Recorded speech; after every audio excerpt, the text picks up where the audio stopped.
Assalomu alaykum aziz kuzatuvchilarim. Bugungi rolikimiz ham aynan yo'qotilgan sog'liqni izlab yurishni asosida ishlanayotgan seriyali roliklarimiz davomi. Bugungi mavzumiz ham tabobatga bag'ishlanadi. Bugungi roligimiz mavzusi tabobatning ikkinchi ustuni bo'lgan mana mizojlar haqida bo'ladi.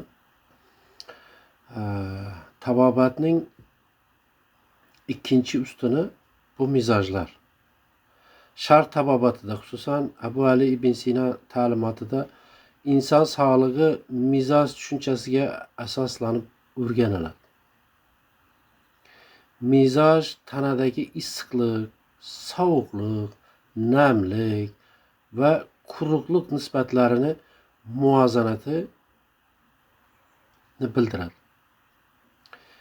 Mizoj o'zi nima degan savol paydo bo'lishi mumkin. Mizoj inson organizmining tug'ma va orttirilgan ichki holati bo'lib, ovqat hazmi, qon aylanishi, asab tizimi faoliyati, kasallikka moyillik kabi jarayonlarni belgilab beruvchi asosiy omil hisoblanadi. Sog'liqqa mo'tadil mizoj deb nomlanadi. Kasallik esa mizoj buzilishi natijasi deb hisoblanadi tabobatda. Endi asosiy mizojlar 4 tur bo'ladi. Damaviy, ya'ni issiq nam. Bu mizojdagi insonlar kuchli bo'ladi, faol bo'ladi, quvnoq bo'ladi. Qon aylanishi yaxshi.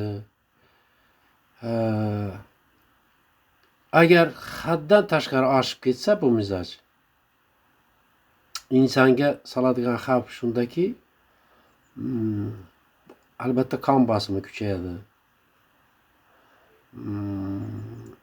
Ya'ni yallig'lanish, ya'ni ruschasiga воспалительный protsess deydi, tanada yallig'lanish vujudga keladi.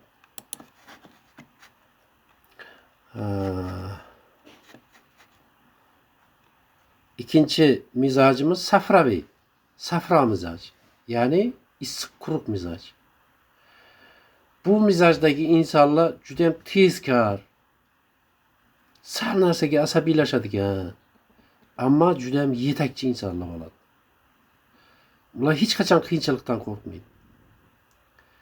Yani bizda aytadi-ku, tavakkalchi, tavakkalni kallasi kal deydigan insonlar aynan mana shu safroviy mizoj, ya'ni issiq quruq mizojli insonlar bo'ladi. Agar bu mizoj oshib ketsa, insonni sog'lig'iga soladigan xavfi asosan jigar tomonidan bo'ladi va oshqozonda kuyish, buni tabobatda oshqozonda kuyish deydi, mana oshqozonda kislotani oshib ketishiga sabab bo'ladi. Endi uchinchi tur mizoj bu balg'amiy mizoj, ya'ni sovuq nam mizoj. Sovuq nam mizojli insonlar sakin bo'ladi. Juda mana ruschasiga spokойный deydi-ku. Sakin insonlar bo'ladi. Xotirjam bo'ladi. Birorta ishni avval o'ylab, yetti o'ylab bir kesib keyin harakat qiladigan vazmin insonlar bo'ladi. Agar bu balg'am haddan tashqari oshib ketsa, inson tanasiga soladigan xavfi birinchi semizlik bo'ladi. Insonni semirtirib yuboradi. Har xil shishlar, mana yuzlarda shish keladi, mana oyoqlarda, qo'llarda shish keladi. Ham tanada balg'am yig'iladi. To'rtinchi tur mizoj bu savdoviy mizoj deyiladi, ya'ni sovuq quruq. Bular o'ta chuqur fikrlaydigan, ammo hamisha xavotirda yuradigan, mijg'ov insonlar bo'ladi-ku. Aynan mana shular savdoviy mizoj insonlar bo'ladi. O'zlari ham ozg'in bo'ladi. Agar bu mizoj tanada oshib ketsa, insonni sog'lig'iga soladigan xavf shundaki, depressiya, mana bosinqirab turish, ayniqsa mana diqqatni yo'qotish, vegetososodistaniya degan tashxis juda ham ko'payib ketgan. Diqqatni oshib ketishi insonda bexosdan qo'rqoqlik, mana depressiv. Eng yomon asarati aynan ich qotishi. Ya'ni qabziyat o'ta kuchli bo'ladi bu insonlarda. Bu mizojlarni men sodda qilib sizlarga eng birinchi 4 ta sodda mizojni beryapman. Aynan o'sha holati agar oshib ketsa xavf solishi bilan gapiryapman. Endi bu mizojlarning ahamiyati, o'rganishning ahamiyati nimada? Mizoj ovqat tanlashda, davolashda juda ham qo'l keladigan narsa. Ikkinchi xususiyati shundaki, har bir faslni aynan mana shu baholagan, biz yuqorida aytgan 4 ta tur mizojga mansub keladi. Ya'ni qish fasli sovuqnam, bahor fasli damaviy issiqnam, yoz fasli safraviy issiq quruq, kuz fasli savdaviy sovuq quruq.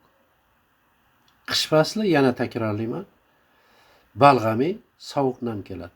Aynan mana shu fasllarda qanaqa ovqatlanishni o'rganib olish juda ham muhim.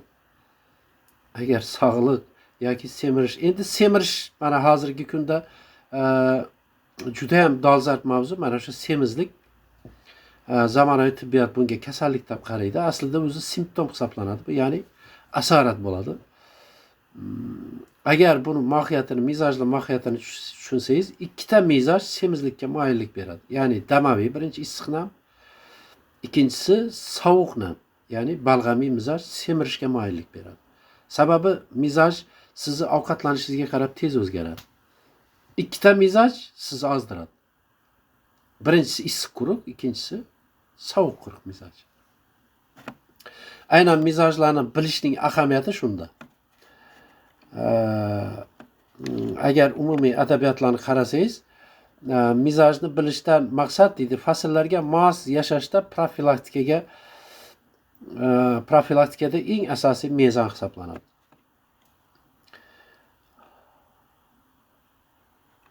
Endi doimiy bir xil ovqatlanish va har qanday kasallikda bir xil dori-darmon qabul qilaverish ham har xil mizojli insonlarga har xil ta'sir qiladi.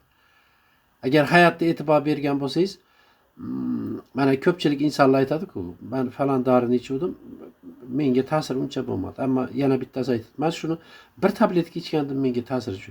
Sababi o'sha mizojiga to'g'ri keladi. Mizojiga to'g'ri keladi, o'sha bitta tabletkada ham uni tuzatadi. Agar mizojiga to'g'ri kelmasa, uni agar qancha ichsa ham, qancha qabul qilsa ham uni foydasi yo'q. Unda endi tabobatdagi qoida issiqni sovuq bilan, sovuqni issiq bilan muvozanatlashtirish zarurdir. Ya'ni har bitta mizojni agar o'zingizni mizojingizni aniqlasangiz, shunga teskari mizoj bilan muvozanatlanadi. Shu sababli davolash aynan ovqat tanlash, ichimlik tanlash, iste'mol qiladigan o'simlik, hayot tarzini tanlash orqali olib boriladi. Bu narsalardan xulosa shuki, mizoj tabobatning yuragi hisoblanadi. Mizojni bilish, kasallikni oldindan ko'rish va to'g'ri davolash degani. Men imkon darajasi sizlarga qisqaroq beryapman, sababi agar rolikning vaqti cho'zilib ketsa, buni ko'rishga ancha ko'pchilik sabri yetmaydi. Shuning uchun qisqa qilaman. Albatta shu mizojlarda yana bir to'xtalib o'tarman, sababi sodda mizojlar bor, o'ziga xos murakkab mizojlar bor. Bularda inson qanaqa o'zgaradi, sog'liq qanaqa bular haqida ham yoki bo'lmasam hamjamiyatda yozib qoldirarman. Kecha mana unsurlar haqida yozib qoldirdim. Balkim bunda ham hamjamiyatda yozib qoldiraman. Albatta like bosib qo'llab-quvvatlang. Sababi like bosib qo'llab-quvvatlasangiz buni qancha ko'proq auditoriya tomosha qiladi. Albatta obuna bo'lishni unutmang. Izohlarda Telegram kanal va albatta Instagram kanallarni ham qo'yamiz. Qanday savollar bo'lsa kommentariyaga yozib qoldiring va keyingi rolikda uchrashguncha xayr, sog' va salomat bo'ling.